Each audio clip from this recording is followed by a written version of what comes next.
sexy on Secular Sexuality.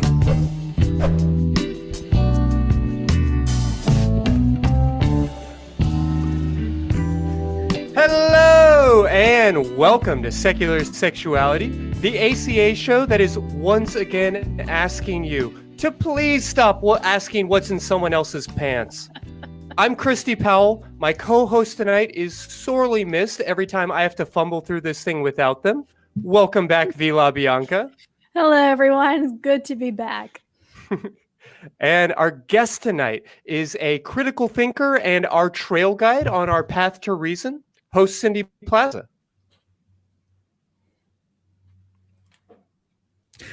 Hi, everyone, and thanks for having me here tonight. I'm Cindy Plaza. I'm the host of the channel The Path to Reason, where I talk about critical thinking and how we can teach it, because hopefully I'm about to teach it myself here in Belgium. And on my videos, I tend to address usual problems through the lens of critical thinking. Wonderful. Awesome. I am so excited for tonight. Cindy, I have seen you around. Your name's making the rounds on the YouTube sphere, so I'm happy to have you here. Guys, if you are interested in talking to us tonight about anything at all, but preferably about what Cindy's talking about, be sure to call the show at 512-991-9242. Or if you are not in the US and you want to call in toll free, feel free to go to the website tiny.cc/callsex and you can talk to us for free. Our call screeners are standing by. All right. Well, before we get started, I wanted to take a moment and acknowledge that we are talking again about the social injustice and exclusion experienced by trans folks. If you're watching this and you are trans, I want you to know we love you. We're glad you're here, but also you're free to go. You have done your homework. If you don't have the spoons tonight, feel free to take a lap. We'll see you next week. For the rest of us, buckle up, because I think Cindy has something for us, and we're going to cover a wide range of national issues from a critical thinking approach, and I'm just excited to dive in. How are y'all doing tonight? You ready to get into it? Let's do it. Let's do it. Sure. All right. Well, Cindy, last week, President Biden... I don't think I'd really said those words together on air. I'm sorry. I didn't mean to. Well, I'm sorry. Moment. Just had a quick moment. There, yeah. All right. Last week, President Biden repealed the ban on transgender service members. So let's start there. It seems like the two main arguments for barring trans folks from military service are around transphobia preventing unit cohesion, I guess. This idea that having trans folks inside of a unit will cause a lot of disruptions. Basically, that transphobia will cause transphobia. And then the other argument seems to be around the medical expenses that trans folks experience and the drain that will cause on the economics of war, I guess.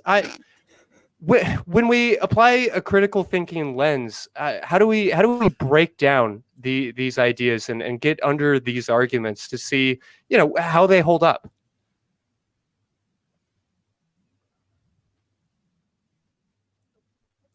So first of all, before answering addressing those two arguments, I would like to say that I was in the French army for and there was no issue during the transition there. I know a few cases of people who did it, and there is no ban, there is no rule preventing it. It's just complicated because of some people's mentality, but it's not forbidden like it was in the US.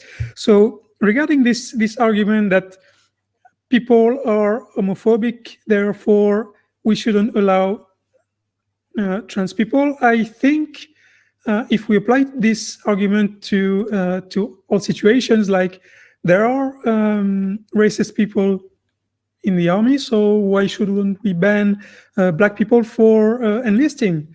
There is homophobia, so why shouldn't we ban homosexual people from serving too. I think that's a real stupid argument. Instead of solving the issue, we just try to avoid it and avoid creating problems. I think that's a real bad approach to this issue. It reminds me of the scene in West Wing where they're talking about the don't ask, don't tell policy. And I believe Admiral Fitzwallace, one of the characters, said, of course, having gays in the military would disrupt the unit, right? And everyone's like, yes, sir. He's like, that's what they said about Black people. And it did disrupt the unit, and the unit got over it. So, yeah, I think that, catering to the lowest common denominator here is not an approach to take that stands up to scrutiny. Yeah. And regarding this budget thing, I think that's one of the most ridiculous arguments I've ever heard, because the US has a military budget that's equivalent to the next, I think it's 6 countries in the world. So if you add Russia, China, England, France, and I don't remember which are the other 2 countries, then you get to the budget of the US. So You're goddamn right you do. I really don't think that's a valid argument. I don't even, well, yeah, we've heard a lot of crazy things in the US in the last 4 years, and maybe more in the last 10 years.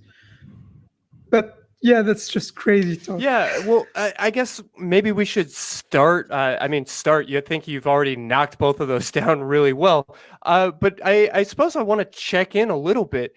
Are these the 2 main arguments, these ones that I've kind of pulled up here? I mean, Vi, have you noticed other valid or semi-valid or anything else that's being put forward to justify the trans service ban that we're dealing with for almost 4 years? I think the only other thing here is that weird hypersexualization of trans people that is present in a lot of what you hear in terms of the bathroom bills and teaching sex ed in a trans inclusive way is like, oh, there's something way too sexual and like predatory about that. And I think that another component, again, very closely ties to the don't ask, don't tell policies that were implemented to keep gay people out of the military, which was, oh no, we're just so afraid that like trans people will be sexual predators or some kind of weird trumped up charge around that, when in fact the military is pretty bad about maintaining its people in that way already. Like there is a big problem with sexual assault in the military as it stands. So the fact that they're suddenly so concerned about it in this way is so transparent, honestly. Yeah, I think that's a fair statement, that it's obviously a fake argument and really just an excuse. But it does raise an interesting question without even getting into the idea of military service and, the military we've already kind of poked fun at and acknowledged is maybe perhaps a little bit overfunded and, maybe doesn't always have the right ideals in mind. I mean, just very much tiptoeing on this very obvious iceberg. But I do worry about the notion of a trans woman serving openly in our military just because of the way cis women are treated in the military and the overwhelming incidents of rape and other forms of assault. It makes me a little uncomfortable. And I guess that kind of goes back to that first argument around unit cohesion. But I think that if somebody is willing to put themselves in that situation, which, we're talking about soldiers, folks who are willing to make the ultimate sacrifice, if somebody's willing to be in a shitty transphobic unit, which is not anything that anybody should ever have to do, and is not a thing that should even exist, but if they're willing to put themselves in that situation, is there any valid reason to deny them that opportunity? I don't know if we can say that they are willing to put themselves in this situation, because sometimes you join the army because of very different reasons. My reasons were because I needed to leave home as soon as possible, because it was a matter of survival to me. So in that case, I was a transgender in the army, but not necessarily by choice. I mean, the reason why you enlist and then the reason why you decide to go through the process of transition, that's two very different things. So, but the only valid argument, I would say, and I've never heard it, and I don't want to give ammunitions to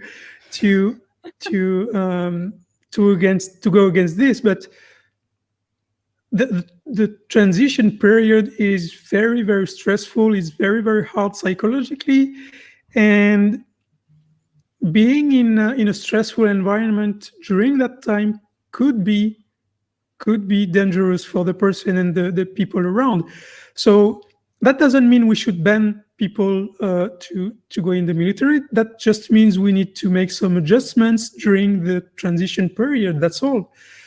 I don't see any valid reason to prevent people from serving at all. I mean, you have the biggest army on the planet, and what's the percentage of soldiers in that? You also have medical people, you have cooks, you have mechanics, you have pilots, you have plenty of different jobs in the army. So people can be all of these, do all those jobs in the military without having a transition in having an impact on their job. So I don't see any valid reason to prevent trans from joining the army. I really don't. Yeah, well, not to mention just the logistics of such an idea. I mean, we have already seen that this ban that did exist was tied up in the courts and was basically impossible to do much of anything with, other than to, intimidate and use as a club rhetorically. But nevertheless, you can't create a ban, because anybody who enlists could potentially be trans. Yeah, they may or may not know it themselves, especially if you have a 16, 17, 18-year-old person who is, in their ROTC and that gets under contract and that eventually commits. You have no way of knowing what their experience is going to be. So there's basically no way to go about this. So I think we just have to acknowledge it for what it is, which is a form of intimidation and really violence and aggression towards trans folks writ large. Absolutely. And I also think that it's useful in this conversation of talking about, should the military in the way that it exists even be a thing? Should we be recruiting 17-year-old, 18-year-old, 19-year-old people into the military? Apart from that conversation, which is valid and should be discussed, being in the military gives groups of people who are able to serve an ability to integrate into society in a way that they wouldn't be able to otherwise. Not only socially, not only in the way that other people look at them different as respectable citizens, as veterans, as people who have defended our country, but also in the way of, a lot of people join the army to get free college, to get housing, to get food, to get a career. And this is a unfortunate pipeline for a lot of people who could not afford this otherwise. But to cut an entire demographic out of this, regardless of what you think of the institution as a whole, is very blatantly discriminatory. Yeah, cutting people out of access to that education, to that social standing. I think that's a really fair point, and one I hadn't really considered. Thank you for bringing that up. I've got a stack of other issues I'd like us to kind of rifle through here, but were there any last thoughts as we're kind of focusing here on the transgender military ban? No, the only difficulty is, for example, when I started the hormone treatment, I was positioned in a location where homophobia and racism and misogyny were very, very strong. And so, for example, if I had wanted to start grow my hair still as a man, that would have caused some problems, because even though my unit leader was very accepting of it, not everyone else around would have been okay with that. So it's those little details that need really education and understanding and working really.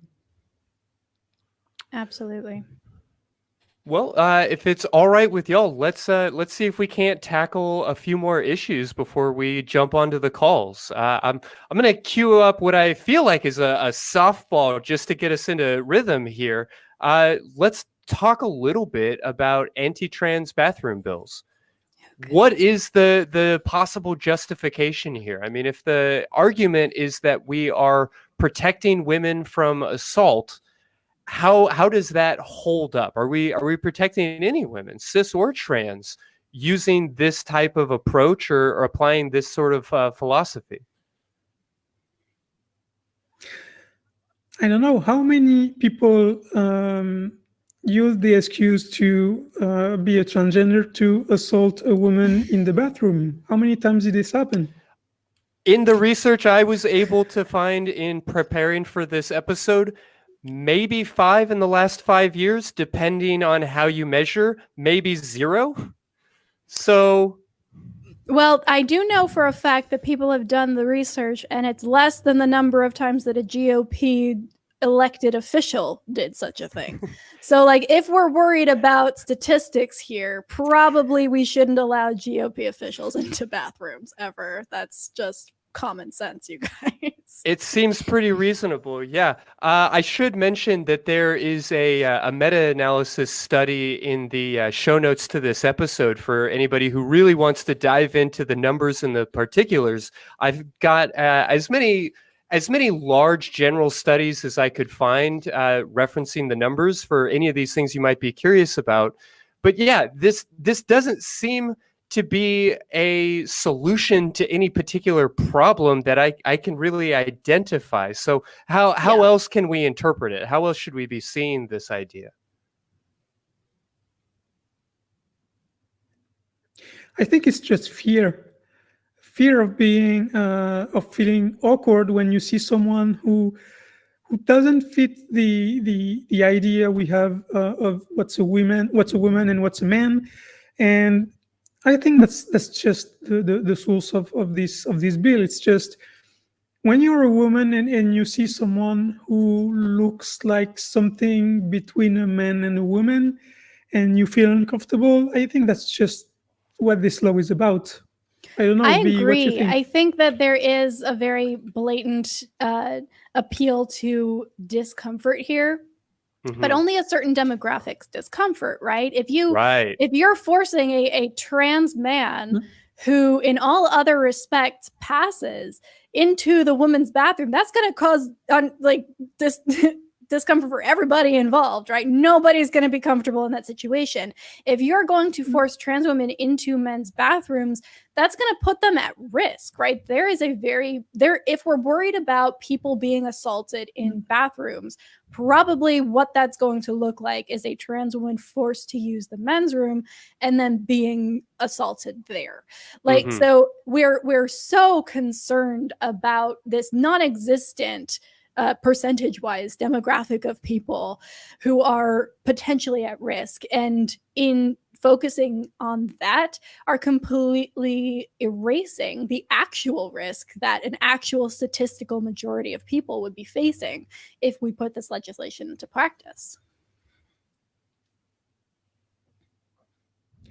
Yeah, because it also forgets the idea that when you're doing your transition, going to bathrooms and showers and all this is the most stressful part. Yes. For you. And if I'm not mistaken, the suicide rate in trans people is 8 times the average, and that's one of the reasons. So if you really want to ensure the safety of people, including transgenders, then you should make this thing not a thing. Absolutely. And make non-binary, non-gendered toilets. That's the easiest way to solve this problem. Yeah, which I agree is a great solution that at least on paper meets everybody's needs and makes, us crazy, gender evangelists very, very happy. And yet we recognize that it's not a acceptable solution for so many people. And it comes back to that discomfort factor that Vi highlighted. I think that is everything that we are talking about here. It is 100%. I have a conceptualization in my head of what the category of woman is meant to look like.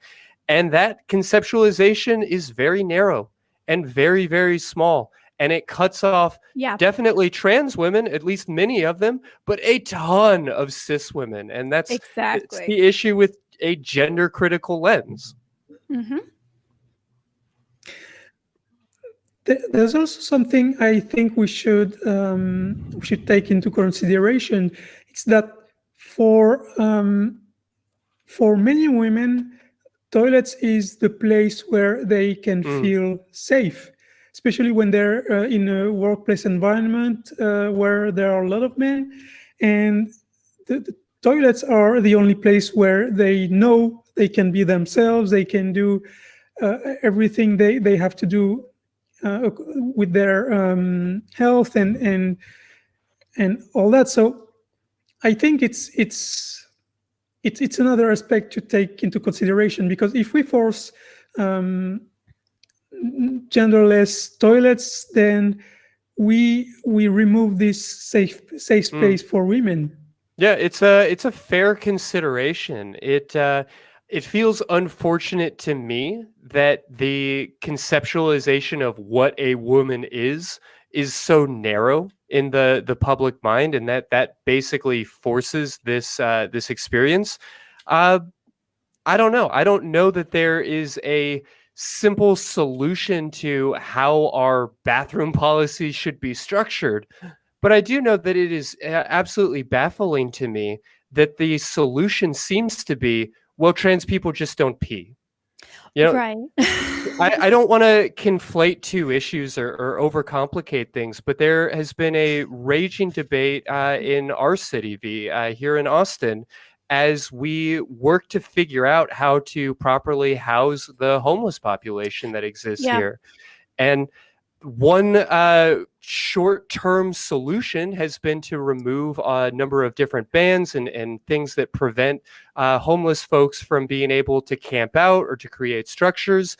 And that has certainly upset a lot of people, because there are folks camping out on the side of the road and things like that. And there comes a lot of vitriol and anger, and these people need to leave. So then we find housing for them and we find places for them to go. But then the response comes back, well, not in my neighborhood. They can't live here. And it's just this lack of concern for where people go. It's just this idea that they don't need to exist when you break it down. And I hate that it's so common, and that we've honestly spent a full 10 minutes talking about this topic, because it feels like such a no-brainer. But I know from countless conversations with folks that are struggling with their gender identity and coming to a therapist that this is such a prevalent issue, and I just don't get it. Yeah, and talk about the real world implications of this as well. I know we tend to talk about trans people, especially trans women of color, in these very mortal terms. Like, this is the number who died this year, and that's an important figure to bring up. But let's also talk about the other things that happen. There have been studies done. Trans people, especially trans women, have higher UTI reports. Like they report more UTIs. Why? Mhm. Because they cannot use bathrooms when they need them. Like they're actually harming themselves and giving themselves infections to avoid the kinds of conflicts and the kinds of trauma that happen in these Mhm. bathrooms when they're being judged or forced out or attacked. Well, we're getting a little bit ahead. And again, Yeah, that's please go ahead, Cindy. purely. I'd like to give you the last word on this before we jump into the next one. Yeah, no, I was going to say it's just a purely American problem, because I've never heard any such problem in Europe. Never. Wow. I mean, Yeah. I don't see why it's even a topic. Well, and it's frankly just aggravating to me that it is 2021 that we are able to put together a show like this, beaming to you live from a half dozen different houses scattered in all over the globe, honestly. And yet we're somehow unable to look across the pond and be like, oh, this is like Europe people aren't having a problem with this. Anyway, we've got a stack of these topics that I really wanted to go through, so I'll try to pick up the pace and let us rifle through them. Here's something with, I suppose, a little more nuance. Explain to me why we are protecting women, or how we're protecting women and fair competition by preventing trans women from competing in athletics. How does that argument play out, or how does this work? So this one is much more complicated, because it depends on the sport, and depends on several factors, because the impact of a transition on someone who plays soccer is different from someone who plays who's a runner, because depending on the sport, the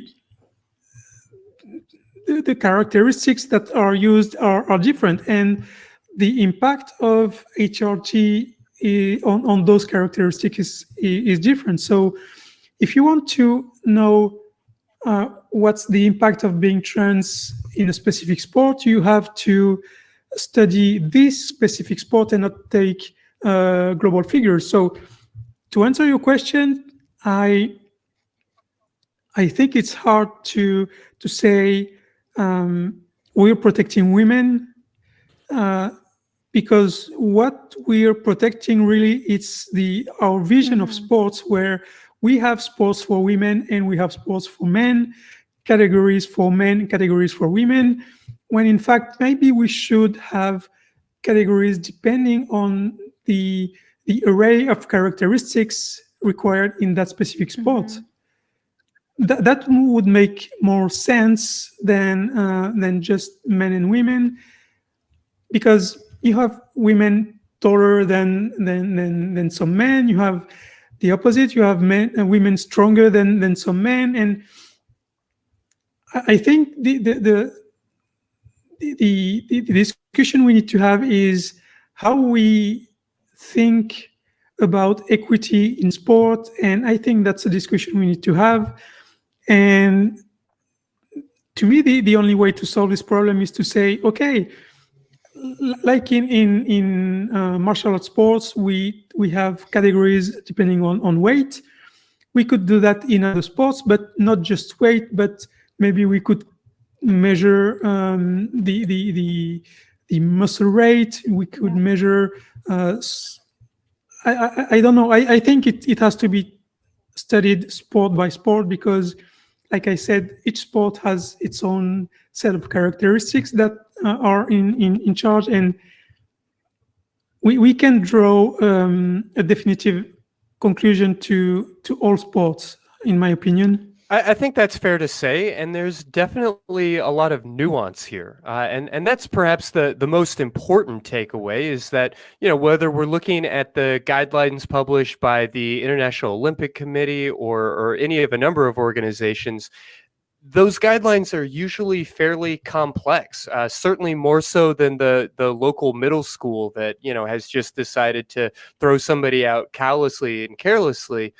But I guess my real wondering is if this is a question of like where to draw the line or how to draw your boxes and what your categories should look like, what's the organizing principle? Without getting too deep into the hormone levels or the body mass percentages or height or weight or the specifics of an individual sport, do you have a through line for us on what that organizing idea should maybe look like in dividing up competition, or is that too philosophical for one person to even wrap their head around?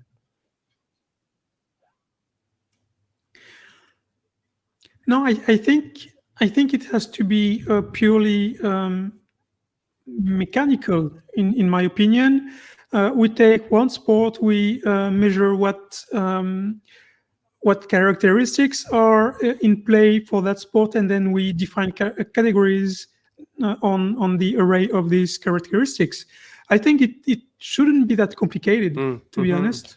Also, we have to keep in mind that the way that things are divvied up now impact cis women too. Like that's part of this larger conversation. I know anybody who cares about this topic has been following the Castor-Semenya decision, right? I believe it was last year or the year before, where a woman, like a cis woman, was kicked out of her sport because she didn't meet certain requirements in terms of hormone levels and so forth. So the fact that we are saying, oh, we need to protect the cis women, in these sports, and then in an effort to discriminate against trans people, actually end up doubling back and also cutting cis women out of things, it just reveals how messy this whole thing is and how the goal of protecting the cisses is not the goal at all. It's discrimination against people who don't fit your criteria.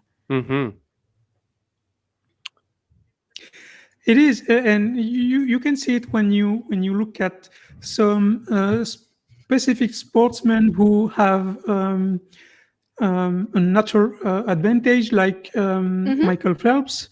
He doesn't create as much as I don't remember the hormone that's when you exercise, your muscles produce something that makes them get tired very quickly, and I don't remember the name. I had it a few minutes ago, but he doesn't produce this as much as anyone else. And when people discovered this, they were just stunned. Oh wow, he's got he's blessed. He's got this big advantage. But then when you took the example of Castemania, when she has a natural advantage, but because I think she's got XXY chromosome, and that makes her somehow a freak compared to him. That's just there's no reason to make the difference. Yeah, that's a great point.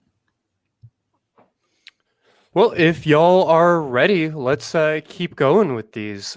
Let's talk a little bit, if we can, about affirmation and gender care for trans adolescents.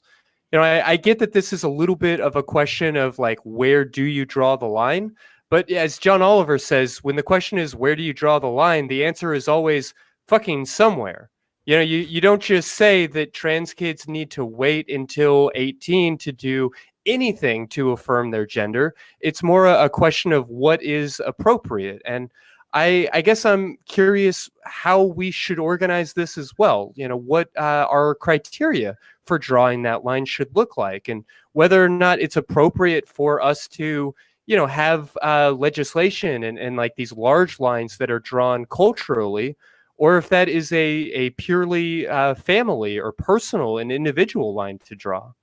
These are big questions. I know we're kind of racing through them, but I'd love to just hear y'all's thoughts about how we should be considering these arguments.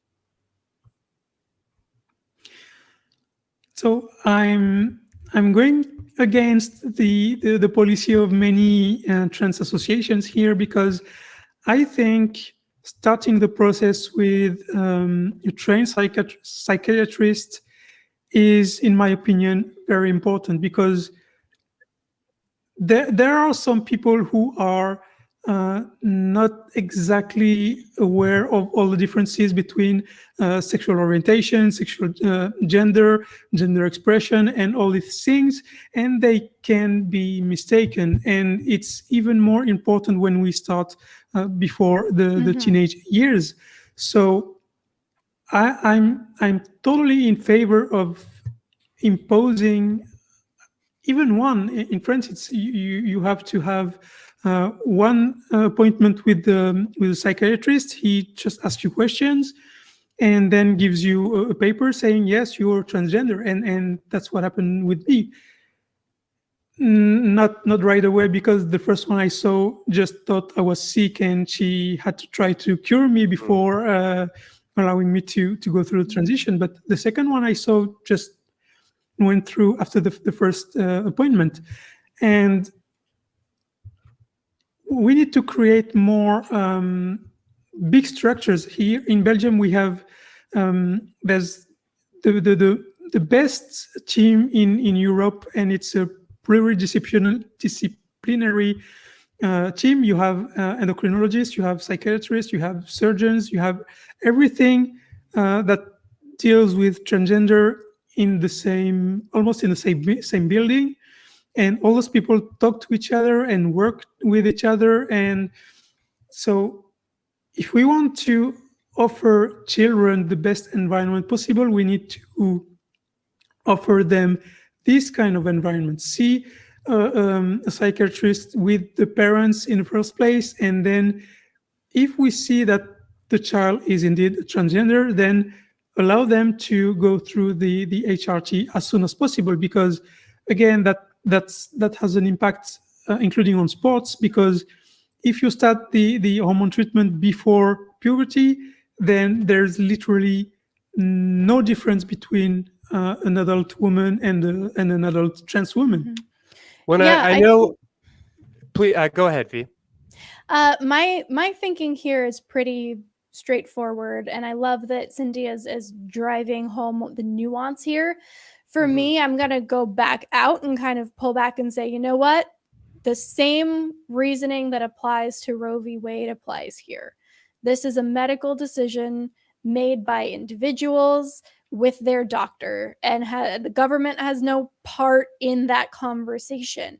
Right now in the UK, they just passed a law that if you want any kind of trans-affirming care before the age of, I believe, 16, you have to go in front of a court judge to be allowed to do it. It is no longer a question of just having a doctor weigh in. It now has become actually a legal and a government regulated practice.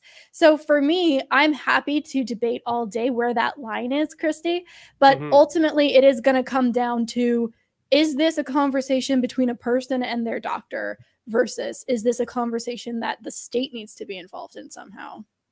Yeah, well, I think an important piece of this here is recognizing, of course, that we are talking about minors. And so their parental involvement and parental consent is definitely a sticky wicket. You know, just because you are a parent doesn't necessarily mean that you have the child's best interest in mind. But I also don't know who else we trust with that responsibility, whether it is just the doctor and the patient. And if there's a difference between whether or not that patient is 4 versus 14 versus 17, I don't know if that is a meaningful distinction. But another piece of this I want to make sure that we bring up is that so far we've been having a conversation pretty much just about HRT, about hormone blockers and these other hormone therapies. Does the conversation change if we start talking about surgical options and if we start talking about more permanent fixes? Does that, in your mind, impact where we draw that line? I'm getting head shakes from both of y'all, but for the podcast audience, walk me through your rationale a little bit. No, I think the question is, are you a trans person or not? And that's the only answer we need to get. And depending on the answer we get, then you can have HRT and surgery, or just HRT or just surgery, or that's up to you and your doctor. Mm-hmm. Yeah, and I think there's a misconstruing in a lot of cases, especially gender critical people, especially people who are against, any kind of trans affirming care, where they assume that when you talk about trans affirming care for a 4-year-old, that's going to mean HRT and surgery, right? It's not. It's not going to incorporate that. It's going to be probably some counseling, probably some ability for that kid to choose, how they dress, how they wear their hair, all of this. But until they get to an age of puberty, they're not going to have usually any hormone treatments at all. And then they're just going to be going on hormone blockers, which can be reversed the minute you come off of it. It has no long-term effect except to postpone the puberty. And then only after that, usually, would there even be any talk about surgery at all. So the idea that all of this is kind of compacted into one big scary procedure that you then lay at the feet of 5 and 6-year-olds, of course, there are going to be people who are like, how dare you? But it's just misinformation and it's misdirection, because the actual conversation, again, is that much more complicated. Yeah, I really appreciate you drawing out the nuance in all of that and acknowledging that this is a very complex thing, but it's a complex thing that is full of misinformation. And I think that when we get a lot of, Facebook Karen hot takes, there's a lack of that information and a lack of understanding about exactly how this process actually looks. So I know we are already almost halfway through the show here, and so I want to give Vi a chance to jump onto the phones. While Vi's getting that pulled up, do either of y'all have any kind of last thoughts about the importance of how this line is drawn, or how we have these conversations specifically around trans adolescents? No, just the fundamentals. We need to educate people. If parents have some preconceptions about what transgenders are, they will take bad decisions for their kids. So they need to be educated. That's the only thing we need to do. Yeah, absolutely. I love that. We need to educate the parents as well, especially if they're the ones who are going to be making these decisions for their kids. All right, let's dive into some calls. I want to talk to Alan in California. All right, Alan, let's do it. You are on the air. Yes, I've been on the air. It's nice to speak to you. Nice to meet you, Christy and Cindy. Very intriguing conversation. And ever since I finally deconverted and became an atheist, I've realized just how ludicrous the sexual repression is, because I recently discovered that I think I may be bi. Awesome. I look at most men, I'm not really attracted to him, but there's this one YouTuber who I won't name, and I found him very attractive. And right now I'm actually speaking to a trans woman who I very much like talking to, and I think she's very beautiful. I'm sorry if that's inappropriate to say. If I say anything that's not PC, just let me know. So this is all very new to me. Yeah. Sounds good. Thanks.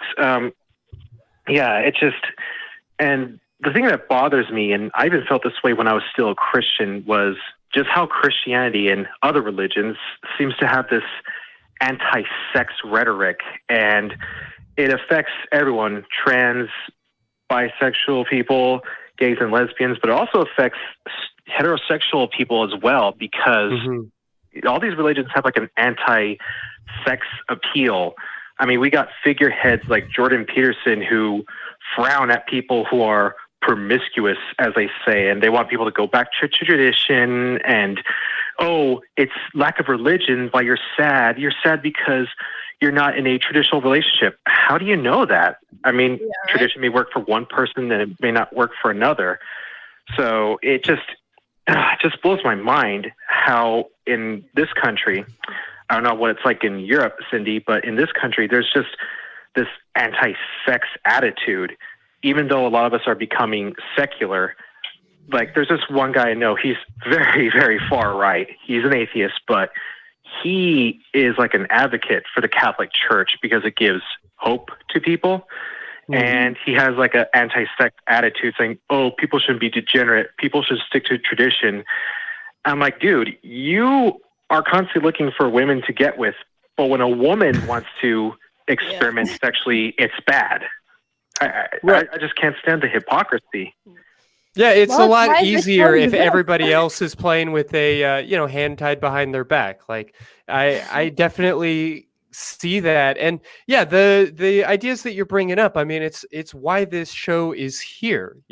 We just had the opportunity to talk to Dr. Ray, and he walked me through and has kind of talked on air in the past before about the process of bringing this show to life, how it came out of his book, The God Virus, and really what he was seeing as he had a better understanding of the way that religion impacts our sexuality and how it targets our sexuality specifically and for a reason, because it is such a strong mechanism of control. There's it's similar to the way that religion oftentimes grapples onto our food and the specific things that we eat.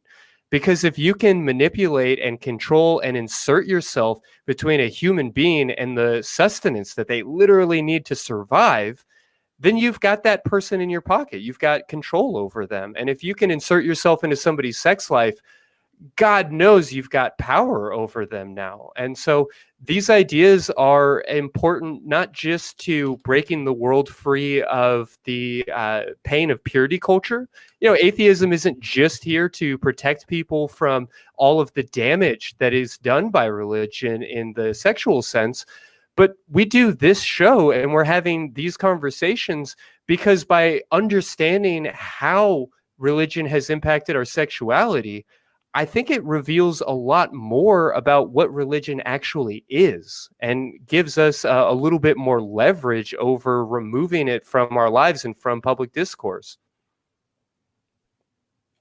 Yeah, it's unfortunate how it bleeds even into people who aren't even that religious. Like, I've met Christians who, they're not really all that super Christian. I'm not saying they're not. I'm just saying they don't follow it to a T. They still go out and drink. They still, party and all that, look at porn. But when it comes to someone being gay, oh no. Or if the woman's trans, oh no, that's a sin. I'm like, the Bible also says not to get drunk, and here you are getting hammered every weekend with your Chad friends. Give me a break. Yeah. And it's sad to see that culture bleed into, like I said earlier, non-religious people. The guy I know, he said, because I asked him, why should gay marriage be illegal? He goes, because of our traditional values. I'm like, what values?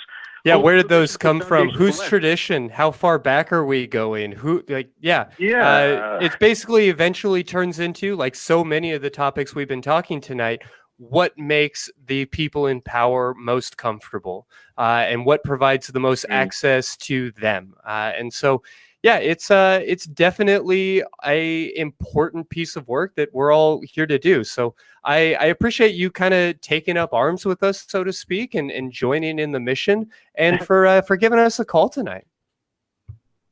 Yeah, one last thing, I'll make this quick. One thing I noticed growing up, because of these social constructs based on religion, growing up being a kid who wasn't really into sports but preferred classical music and Lord of the Rings, I was called derogatory terms, saying effeminate, and I just find that really ridiculous. So that's all. And thank you, V. I also have to thank Jamie, Eric, Jenna, and Matt for playing the part of me deconverting. And that's awesome. Thanks so much for calling in, Alan. We appreciate you. Thanks. Thank you. Anybody who has a problem with anyone reading Lord of the Rings, just tell them to come talk to me. I'll cuss them Elvish. Yeah, I don't know that that'll be as effective of a defense mechanism as you think it will be, V, but that doesn't mean it wouldn't be deeply satisfying for me to watch. So, if you want to make this arrangement. I was forced to play football as a nerd, and it was not formal in any way. And the person who was arranging everything was like, V, distract people while this other person grabs the ball. And I just started yelling in Elvish, and everyone stopped and like looked at me. So it helped in that moment. I've had success with this so far. That is a story that I deeply, deeply hope is both true and captured on videotape. One of those is true. Damn. All right, let's talk to, I think it's Romy in Germany. Romy, welcome to the show. You're on with Vi, Christy, and Cindy. What can we do for you tonight?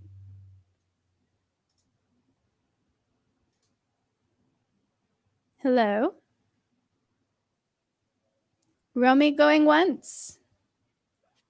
Romy going twice. All right, we're going to return you to the queue. Hopefully a call screener can help you out if you're having some kind of audio trouble. We do want to talk with you, so stay on the line. Let's talk with Brad then in Illinois. Brad, welcome to the show. Hello, can you hear us, Brad? Wow, no one wants to talk to us tonight. Yeah, I guess we'll have to put the tech crew on that and see if we can figure out what the hell's going on. But no worries. I've got a couple more questions I wanted to touch base with Cindy on, if that's all right. Perfect. Let's do it. All right. So I guess the next topic I really wanted to hit was on hate crimes and special protections, specifically for trans folks. Is it true to say that we are doing a better job of protecting minorities if we refuse to allow these hate crime protections for trans folks? Would it dilute the brand, so to speak? I have, let's say, a non-classical view on this topic. I think the way we condemn the expression of discriminations it's not enough.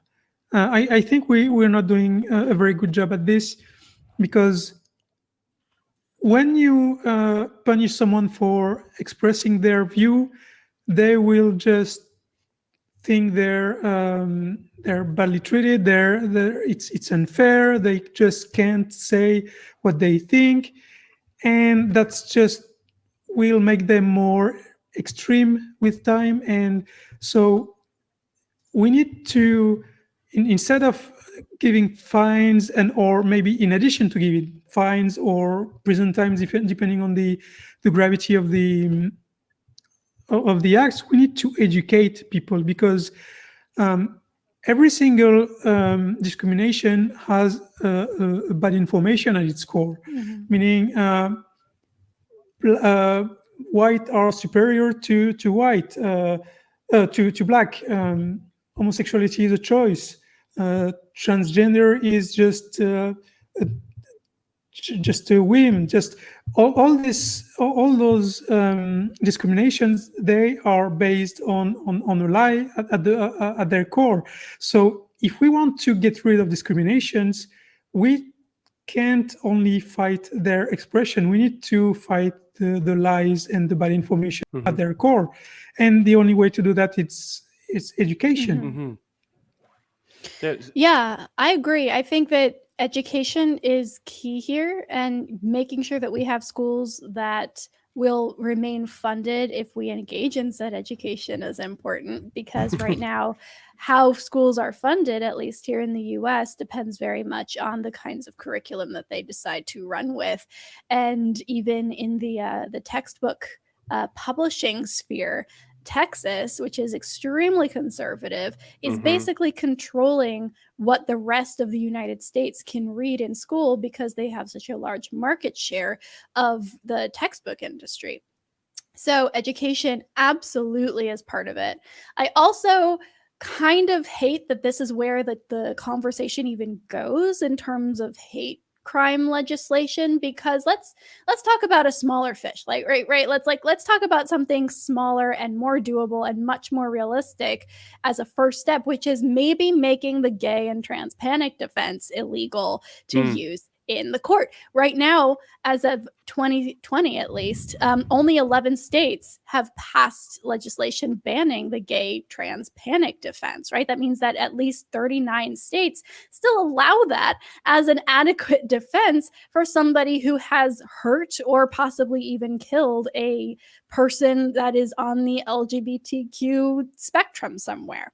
Yeah, so just to draw that out for the viewers, what you're saying here is that if you were to commit a crime or an act of violence against somebody who is gay or trans, you might then later stand up in court and say that, perhaps you actually did commit this crime, but that you weren't in your right mind, or that you were otherwise emotionally disturbed by the existence of trans and queer folks.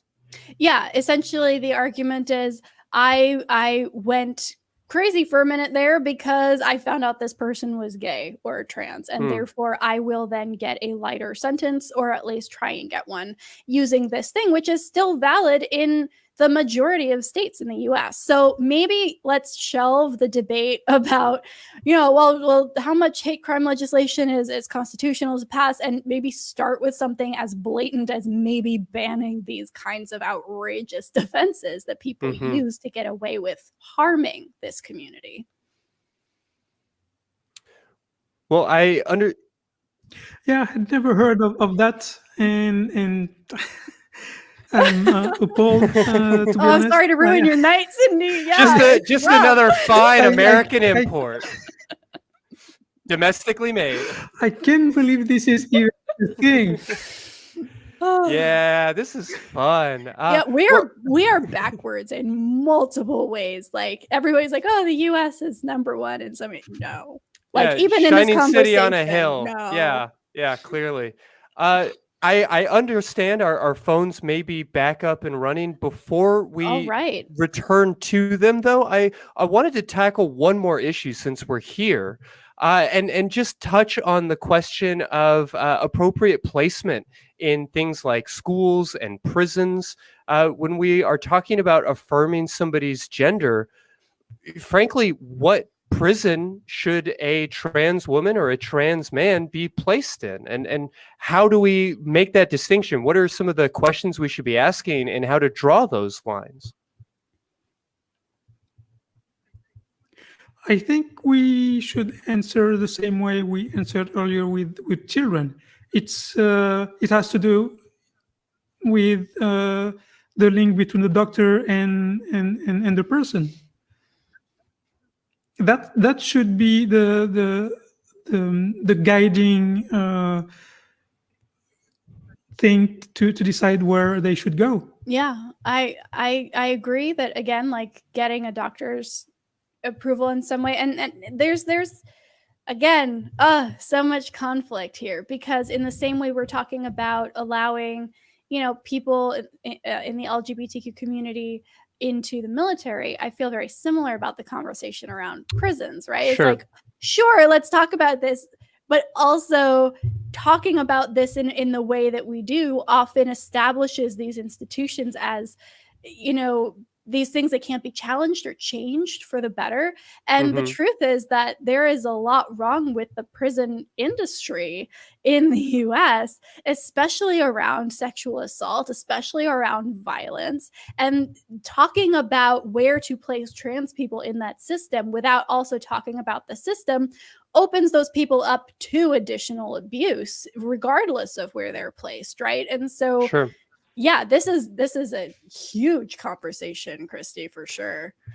Yeah, I mean, myself as a abolitionist, I recognize that not everybody who is sex positive, not everybody who is watching this show or who is working to better understand these issues is going to come to the same conclusion as me, which is, let's just go ahead and open up all the doors and put no trans people or cis people in there. But working within the system that we have, Cindy, I guess I just have to ask before we move on from it, what do you do with the problem of dishonest interlocutors? What do you do about the issue of folks saying, I am trans or I am cis, when that's clearly not in line with their lived-in experience or any reasonable person's assessment of their experience from the outside? Yeah, well, that's exactly what I said earlier. We need to start with psychiatric evaluation. And only a psychiatrist can say for sure if you are or are not a transgender person. And that has to be the beginning for everything, in my opinion. I know a lot of trans associations want to demedicalize the process, and I partially agree on that, but there are too many problems that can be solved with just one appointment with a psychiatrist, and I don't see why not, as long as they are properly trained and they have guidelines to protect people instead of trying to put them on the medications right away. But yeah, to me that has to be the beginning. Fair to say. Yeah, there's a similar, again, there's so much of this mirrors what happened during they talk about gay civil rights back in the 70s and 80s.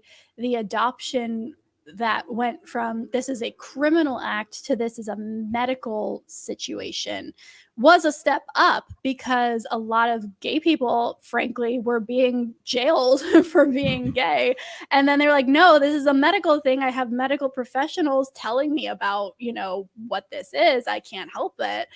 That got them out of the criminal sphere, but it does hamper a lot of additional conversation around, well, maybe it's over medicalized, right? Maybe this isn't the best way to support it, but it's kind of a trade-off that a lot of people have to kind of evaluate. Is this something that I want to, attach that maybe medical stigma to in a way that will actually help me achieve my end goal? So it's a huge conversation. No question. Well, Vi, whenever you're ready, we can try the phones again and see what kind of luck we get. Absolutely. I am ready now. Let's go back to Brad in Illinois and see if we can have this conversation, because this is awesome. Brad, are you on the air with us? Yes, I am. Oh, wonderful. Well, welcome to the show. What can we help you with tonight? Okay, so I guess I should preface this by saying that I understand that people come to their certain sexual preferences by maybe experiences or thoughts that they have throughout their lives. But my specific question had to do with particularly people who have experienced sexual trauma in the past and how they that becomes, for some of them, sort of, I guess, outlines what they prefer, and whether or not that's okay to participate in, if it's just going to reinforce trauma and so on. Sure. Yeah, it's a very complicated question. And I honestly, I think we could sit down and break down every single word in your question and go, turn this into an entire treatise. So I'm going to try to keep it simple and say that, when we use words like preference, we're already kind of stepping into some confusing waters, and simply say that it is not at all uncommon for folks to eroticize their fears. If you go through the categories section on Pornhub or wherever else you're noticing these things, you'll see a huge list of fetishes and kinks that are effectively ways for people to explore through erotic play the things that make them feel frightened, whether we're talking about being dominated because you secretly believe that you are worthless, or secretly believe that you have a tiny penis, or that you secretly believe this or that or the other. We often work those things out through sexual play. And this is really foundational in my mind to what it means to be a mammal, to what it means to be a human being, is the way that we play and the way that we use play as a form of I guess, practice, or as a way of gaining mastery and control over these things. So when the question is it okay to be playing around with something that traumatized us. I want to say emphatically, yes, you have the right, and perhaps it could be really useful and even therapeutic for you. Now, does that mean that it is the right and healthy choice for you to be directly reenacting a traumatic experience? Maybe. I'm going to leave it at maybe, because that is way too personal of a question and way too specific to an individual.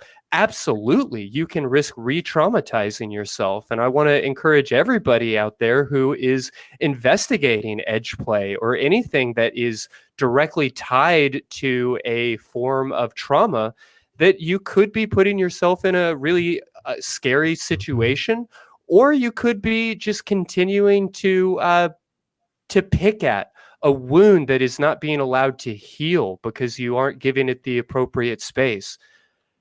Beyond that, though, I don't know that there's anything wrong here. And I think that many people find ways to kind of dress up their fears and to enjoy them, or to push back against that fear through eroticizing these things.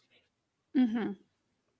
Oh, I understand. Yeah, my situation was particularly, I became involved with someone and we got along rather well. And I discovered through getting to know them that in the past they'd experienced certain sexual traumas, and that I noticed that a lot of their sexual preferences aligned with those traumas.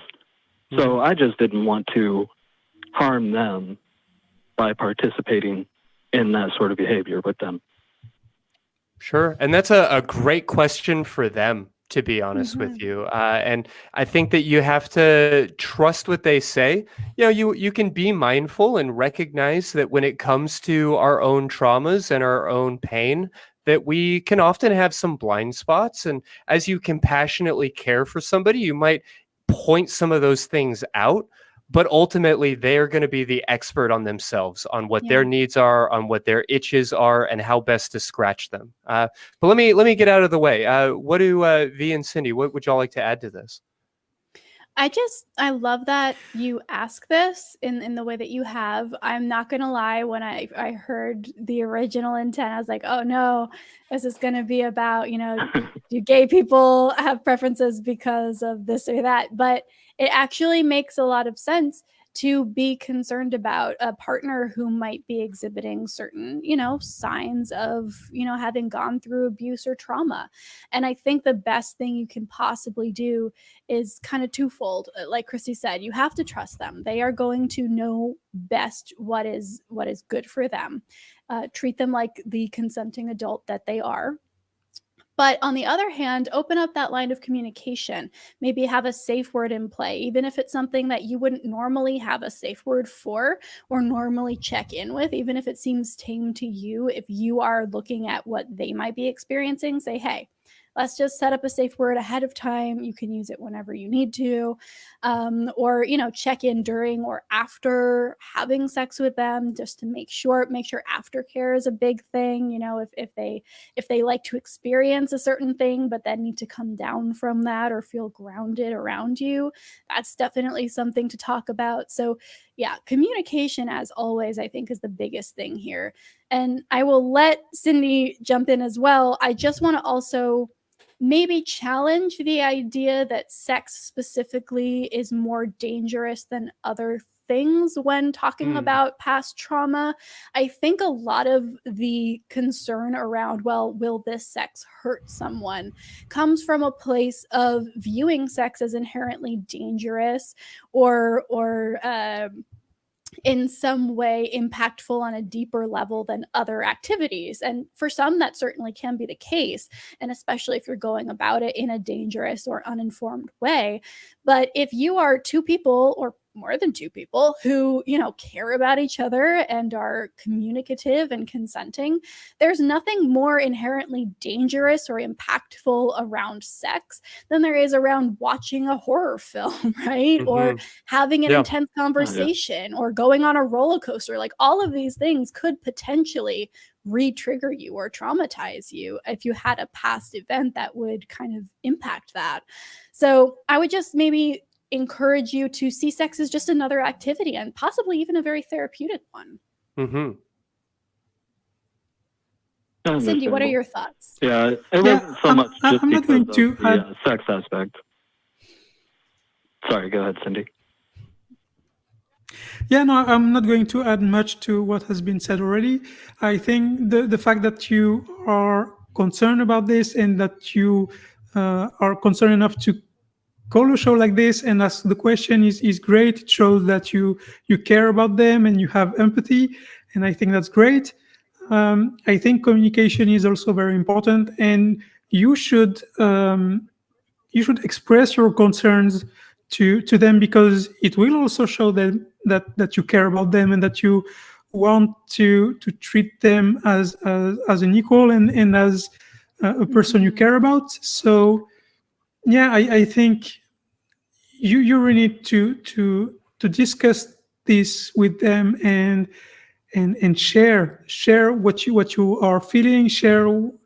Ask him what they feel, and there's nothing better than communication. Mm-hmm. Yeah, we've discussed it several times, and I mean, I think that they understand that, you know, a lot of their proclivities when it comes to this sort of behavior does stem from that. And it's just a concern for me, like I do care about them, and I don't want them to feel like I am abusing them by participating in the sexual acts or, you know, so on that they wish to participate in. That was more my concern. Yeah. Yeah, consenting adults get to consent, but I really appreciate that you're asking the question and that you're expressing the concern, and that you gave us a call and let us kind of share this with the audience. Absolutely. Thanks so much for calling in, Brad. Thank you guys for your advice. Awesome. Take care. Thanks, Brad. All right. We have one more caller on the line. I believe it's from Idaho. I don't know if we've had an Idaho caller before. Julie, welcome to the show. Hello. Hi, welcome. What can we help you with today? Hi, Julie. Nice to meet you all. You too. How My can we help? question today, you know, I'm in a situation where my uncle is nearly 90. He'll be 90 in March. I did not anticipate being on his property, and long story to get here, but I'm kind of his caregiver, but he's an extreme pervert. He's a Jehovah's Witness, where I learned through the whole situation getting to where I am now that Jehovah's Witnesses, the cult behavior, all of that is nonsense, and I became an atheist through this experience of landing where I am here today. Mm-hmm. But the problem I'm having is I'm stuck here. I don't have anywhere else to go, and I'm learning that what he's doing to me is abusive, and I kind of wanted to just get some insight onto, you know, I don't have a choice but to go to his house and take a shower. But when I come out of the shower, he's eyeballing me like I'm eye candy. And I ended up just not wearing the normal clothes I used to wear. And I started turning into kind of a bag lady type looking until I finally set a boundary where, all right, you can't touch me, you can't look at me. But I'm in just a gross feeling place because I have been abused, and he knew the guy that abused me, and all he could do was ask me questions about how did that happen? What did this do? Oh, it was like such a perverted way of looking into my story. He had no empathy and no compassion. And that was all he wanted to know was the abuse part of my life, not who I am. And he's still, you know, I want out of here, but I can't. But I would like to have some input on how to deal with somebody with this type of attitude. Unwanted perversion. That's kind of, you know, I just don't know really how to handle it when I have been abused, and I don't want people touching me. I don't want people eyeballing me like eye candy. Okay, I've said enough. Yeah. Christy, I'm going to throw this to you. Sure. Well, I definitely want to start by just saying that this isn't right, that you shouldn't have to be in this situation. And, I definitely want to make sure you're raising the question and remaining curious about whether or not you do have to stay in this situation. I'm going to answer it from the perspective of assuming that you've made the choice, that you're safe, that this is the right place for you, and that this relationship is one that you just need to endure. But I want to make sure that that's never assumed, and that if you feel like it is the right and the safest and the healthiest thing for you to do to get out of that situation, then I would definitely encourage you to do so.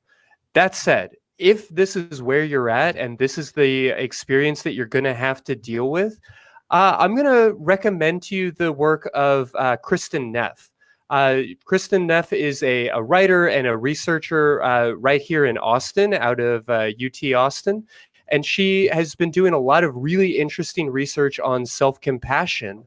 And basically the bottom line of that research is that there's a difference between the way we treat our friends and family, people that we see as people, and people that we treat as objects, or people that are outside of the us in the us and them paradigm. And her book, Self-Compassion, I think could be a really compelling way for you to wrap your mind a little bit around this dichotomy and to develop a little bit better understanding of who you are as a human being and what that actually means, and how to maintain that sense of humanity, even when you are encountering ideas that are very different from that. Very cool. I love to read. I've just added it to my list. Okay, well, glad to hear it. She also leads a number of different meditations and TED Talks, and has a bunch of other resources available online. I'll make sure to include some links to her work in the footnotes for this episode, but I think that would be the first place that I would point you towards. Is there anything else that y'all might recommend in just feeling more like a human being when you're being treated so much like an object? Yeah, being objectified against your will is a form of non-consensual sexual activity, right? That's not something that should be minimized, right? It's not just, oh, well, suck it up, get over it. That is a big invasion of your personhood and your autonomy and your ability to consent to these things. So I do want to kind of affirm you in that is something that you should feel upset about, and you're not overreacting, you're not being sensitive. This is a real issue. So for what that's worth, I want to kind of drive that home. And I would kind of, there's only so much we can say in certain situations. I know a lot of people call in like, I'm the only atheist or the only person in the LGBTQ community in my town. And a lot of the time the answer is, can you move somewhere where there are more people like you? And I always feel weird asking people that, because it is a big step and not everybody has that capability. And I feel like in this situation, it is very similar. You say you need to be here. And I would just encourage you to ask, do you really, like, is there a way that you could get out of this situation? Do you have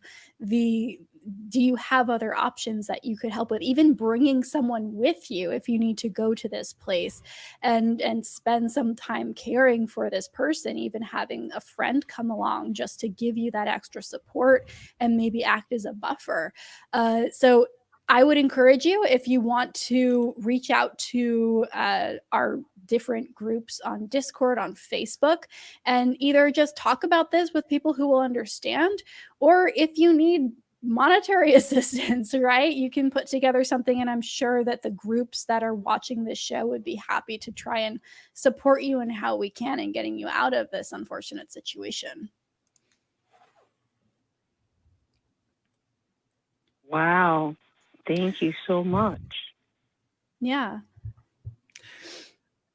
Yeah, I would also add that you need to be careful, because feeling trapped like you seem to be at the moment can lead to very serious repercussions. So, as we said, make sure you address this part first. You need to address the situation first from the perspective of finding other ways to approach this situation. You need to make sure you don't feel trapped, because that's, in my opinion, that's the biggest danger you are in right now.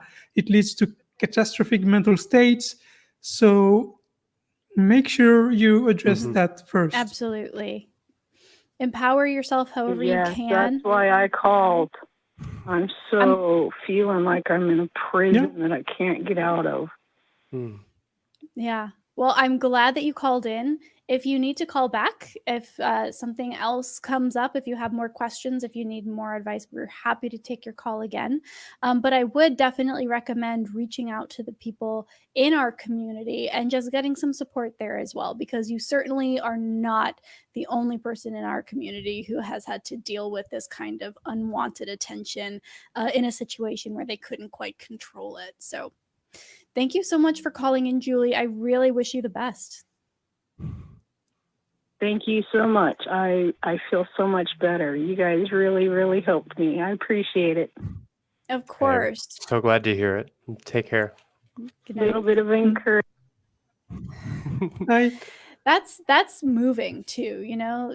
Julie is giving something of herself here, right? She is volunteering, I'm assuming, to be this person's caretaker and is taking on that responsibility. So even apart from everything else, good for Julie for stepping up.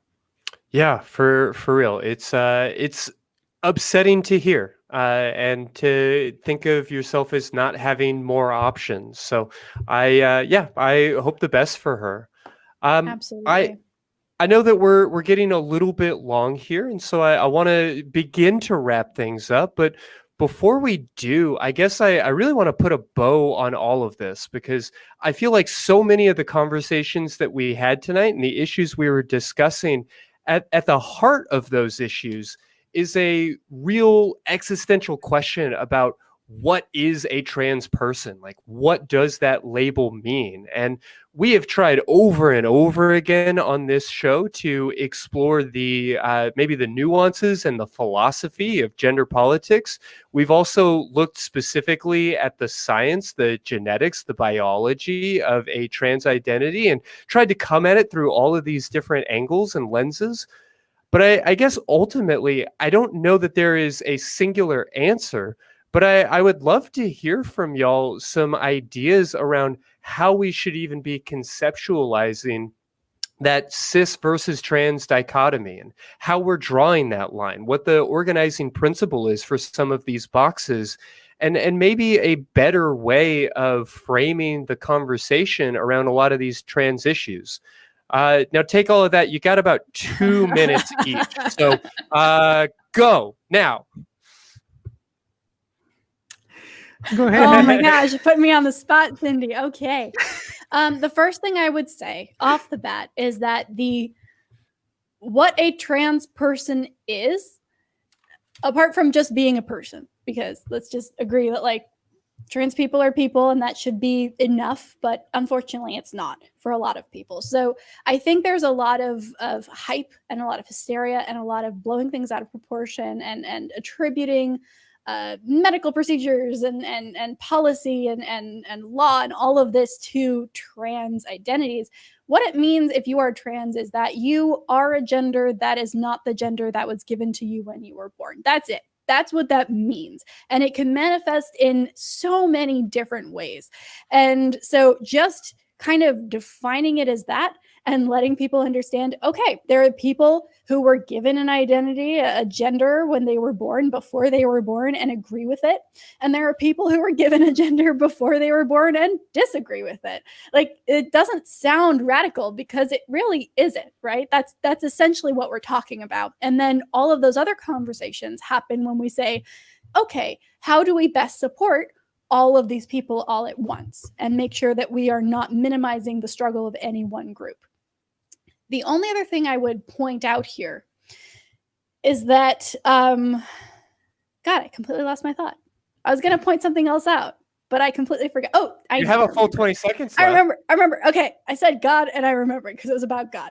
If God is truly a This is creator, how he reveals himself. right? Through cursing. I like it.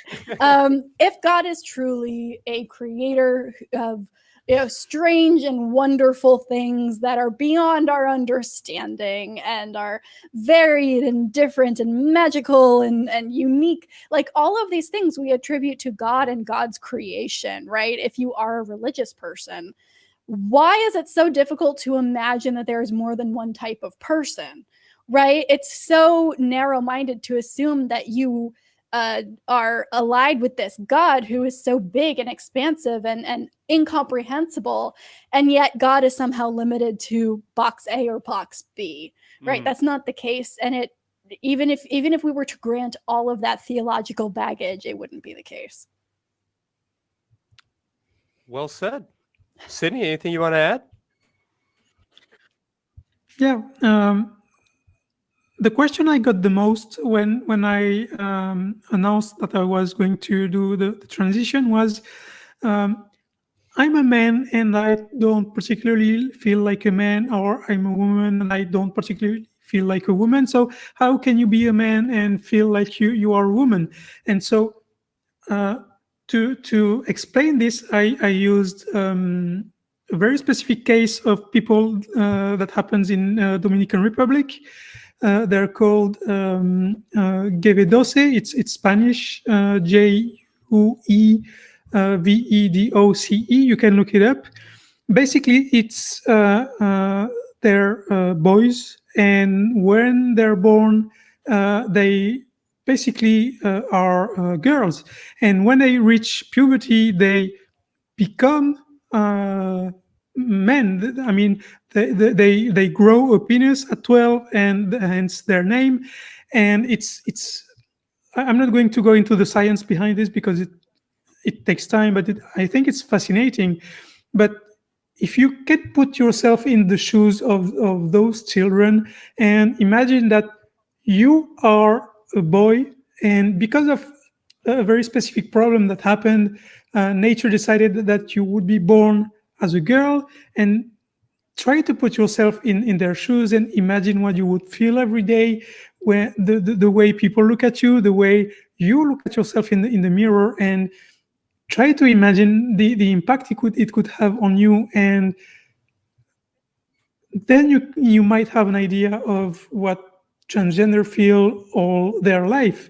So I suggest people look it up of what Gevedoce are, why they are born this way, and what happens at puberty where this penis grows, and try to put yourself in their shoes, because it's a really fascinating medical case, and still it can give us an interesting look into what transgender can feel. Mm-hmm. Well, I really appreciate you kind of giving us a model tonight and helping us walk through these issues. It really feels like a marathon. We hit on about 10 episodes worth of arguments over the course of a good 45, 50 minutes there. So congratulations on that. Mm-hmm. But as fast and as hard as we have been working while we have these conversations around trans policy issues and some of the dangers experienced by trans folks, I want to acknowledge, both with a lot of gratitude and just warmth in my heart, the hard work of our moderators, while also holding on to just a small sense of anger that when we have these types of conversations, the trolls really do come out of the woodwork. And every time we raise one of these topics or have an episode like this, we really do see all of the aggression and the vitriol get poured our direction. So with that being said, I am just incredibly grateful to all of our moderators, as well as our audio and visual engineers, our tech team, and everybody that helps makes this show possible and keeps everything on the rails. Just a wonderful cast of beautiful and hardworking people helping to get this show together. So thank you all so much for all of your work tonight. Love the crew, Cam. That's awesome. I'm so excited I finally got to talk with you, Cindy. Thank you so much for being on the show tonight. Me too. Yeah, you said hardworking crew, and I can attest to that because I became a mod for the ACA recently, and I discovered that the work they put up is really, really amazing. And so I wanted to say something about this. And again, thanks for inviting me. It was a blast. I'm really glad to meet you, Vi and Christy. It was very interesting to talk about this. And again, thanks for having me here. Absolutely. So glad to have you, and so glad to have, hopefully forever and ever, now that we have solved the problem, put these issues to bed. So great work, everyone. Thanks, team. And with that, I think everybody should take a nice celebratory opportunity to give themselves a big old orgasm. Or, better yet, give somebody else one. Give someone else one.